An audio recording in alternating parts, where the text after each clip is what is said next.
Hello everyone, welcome back to the channel. So what are we going to do today? Any idea? So today I'll be making you learn the 5 common mistakes जो कि हम grammar rules में करते हैं. कौन सी ऐसी 5 common mistakes हैं? May be बहुत से लोगों को पता हो कि अच्छा ऐसा नहीं करना है, ऐसे करना है, बट एक कंफ्यूजन हो उस टॉपिक में. और अगर आपको कोई आइडिया ही नहीं है कि वो कौन सी 5 मिस्टेक्स हैं जो हम सबसे ज्यादा करते हैं, so you will learn that in this video and won't be repeating that ever in your life. Alright, so without wasting time, let's start. Okay, so now let's come to our error, which is possession shared by two persons. Possession shared by two persons, जब हम कोई चीज दिखाते हैं कि वो चीज दो लोगों की है, बट उस चीज को लिखे कैसे.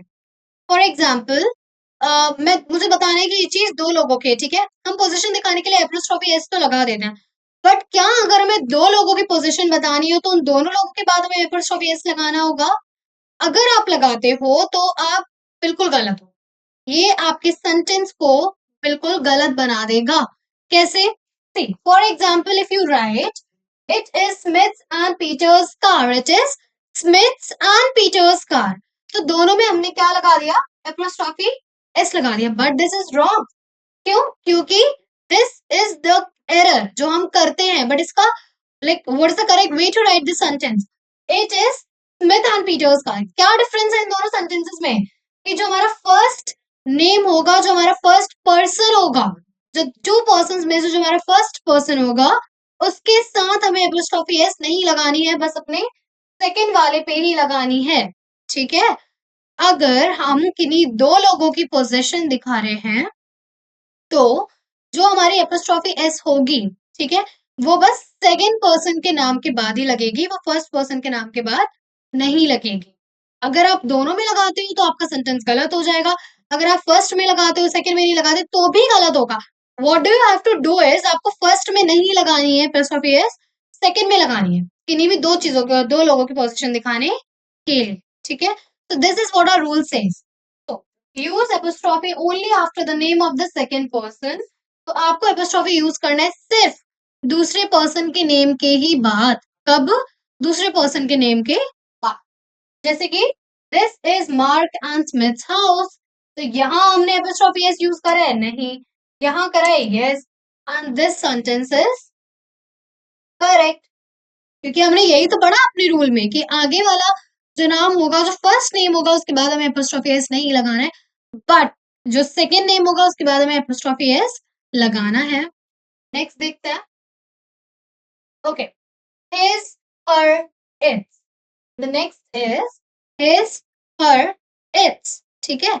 अब हिज हर इट्स में क्या डिफरेंस है? कैसे हमें इस चीज को कैसे यूज करना है? सी, बहुत बार ना व्हाट यूज्ड टू हैपन, जब मैं सेंटेंसेस बनाती थी तो मुझे लगता था कि मैं लिख रही हूँ कैट, मैं लिख रही हूँ डॉग, मैं लिख रही हूँ लायन. चलो लायन का तो ठीक है, लायनस हो गया जेंडर. बट बहुत ऐसे जो एनिमल्स हैं, ठीक है, हमें नहीं पता कि वो जो डॉग है that is a mail dog और अ फीमेल डॉग.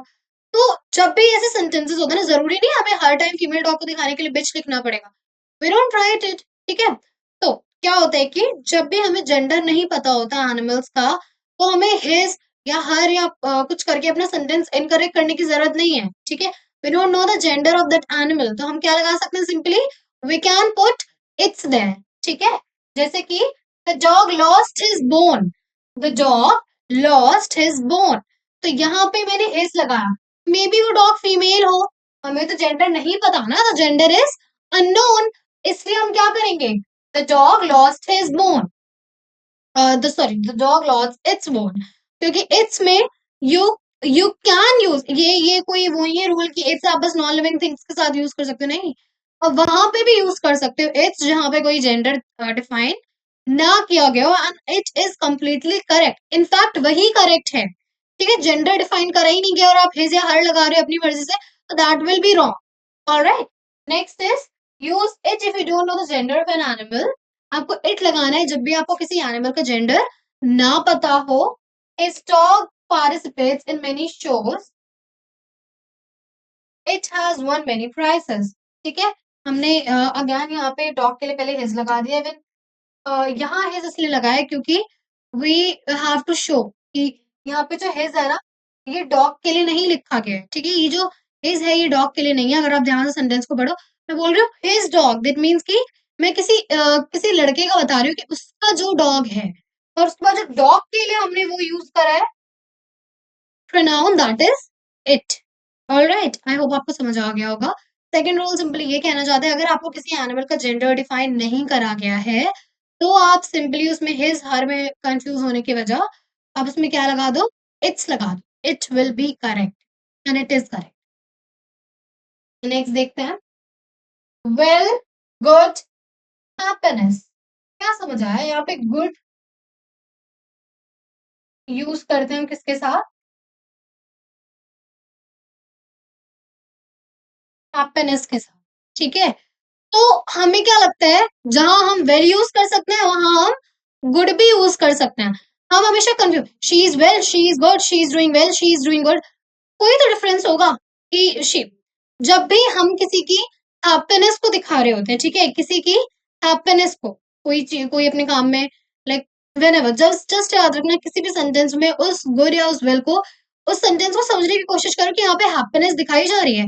अगर हैप्पीनेस दिखाई जा रही है और आपने वेल लगाया, तो आपका सेंटेंस गलत है। अगर किसी सेंटेंस में हैप्पीनेस दिखा रहे हैं, तो you have to put what, you have to put good there, ठीक है। हैप्पीनेस दिखा रहे हैं तो गुड तो वेल नहीं लगेगा। वेल कहाँ लगेगा, वेल कहाँ लगाना है, क्यों, कौन सा एरर आप करते हो, वो I tell you in the next error, ठीक है।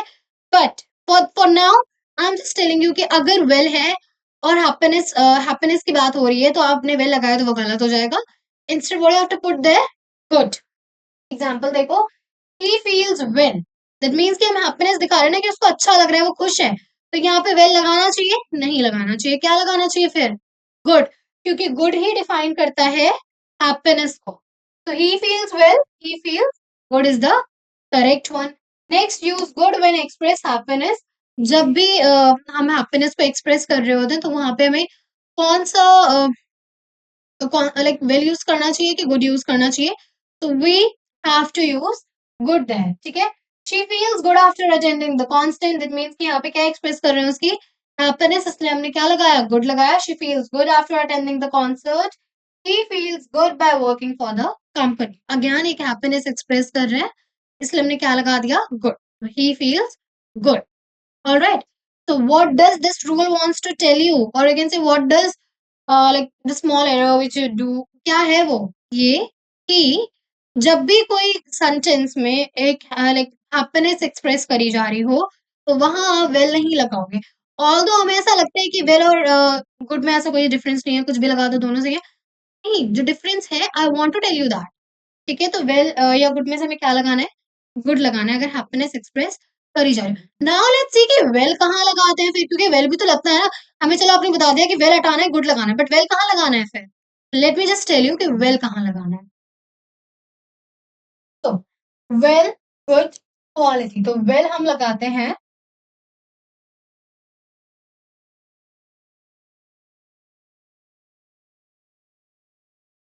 वेल हम लगाते हैं जब भी हमें किसी चीज की क्वालिटी बता रहे हो, ठीक है। सेंटेंस में अगर क्वालिटी दिखाई जा रही हो, तो हमें क्या लगाना है, वेल लगाना है। अगर हैप्पीनेस एक्सप्रेस करी जा रही हो, तो हमें गुड लगाना है। जैसे कि शी कुक्स गुड, कुकिंग क्या है, क्वालिटी है उसकी, दैट इज वाई हम क्या लगाएंगे, वेल लगाएंगे।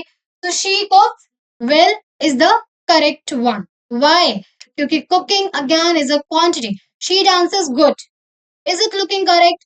नहीं। बट आपको तो लगता है वेल और गुड में कोई डिफरेंस ही नहीं होता, है ना डिफरेंस? तो she dances well because dancing again is a quality, a characteristic for her. तो use well when expressing a quality of someone or something. तो वेल हमें कब लगाना है, जब हम किसी की क्वालिटी दिखा रहे हो, at that point you have to use well, ठीक है। The machine works well, she sings well, again हमारी क्वालिटीज दिखाई जा रही हैं, तो हमने क्या यूज कर दिया, वेल यूज कर दिया। आई होप आपको ये समझ आ गया होगा।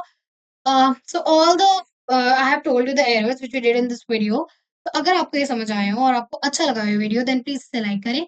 Till then subscribe our channel and stay tuned. And yes, one more thing. यहाँ पे आपको दिख रहा होगा this is the 20th error which I am telling you, which means I have already covered four I guess yeah 3 more parts for this, जिनमें मैंने 5 5 करके और 15 एरर्स एक्सप्लेन करे हुए हैं, but one video is for 5 parts only, जिससे कि आपको वो समझ आए। ठीक है, आप भूलो ना, आप वो 5 देखो, उनकी प्रैक्टिस करो, उनको यूज करो अपनी डेली लाइफ में, एंड देन अगर आपने वो तीनों नहीं देखे हैं, then just go fast and watch them. I am making a series for the grammar errors which we do usually, and in that I'll include the 100 errors. Stay tuned and thank you for watching.